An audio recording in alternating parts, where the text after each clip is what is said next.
Up to the right, you can sort the kids based on start time or name. Either you'll press and hold till the kid is completely covered in a green circle, and then the kid gets checked in.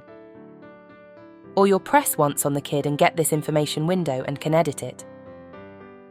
Press Add Note to add a note. Select which note that best suits your purpose.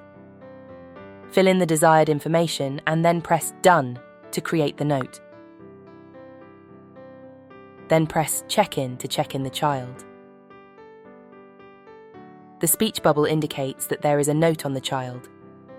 To check in several kids at once, press Select Multiple. Select the kids you want to check in. Then choose whether to check them in with or without push to the guardians. Up to the right, you can sort the kids based on pickup time or name. Either you hold the child until it is completely surrounded by the red circle and it is checked out immediately, or you press on the child and this information box appears and you can edit it. Choose whether to check out the kid with or without push to the guardians. To check out several kids at once, press Select Multiple. Select the kids you want to check out. Then choose Do so with or without push to the guardians.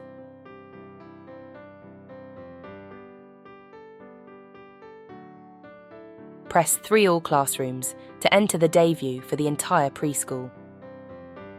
Here, under Present, we see the children who are checked in. You also see the children's pickup time. The red dot on Beth indicates that there is allergy, disease condition registered. The yellow dot indicates that there is other information listed on Beth.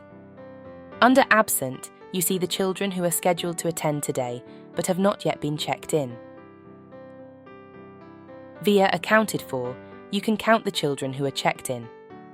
Click on the children and they will be counted. Press Restart to start over.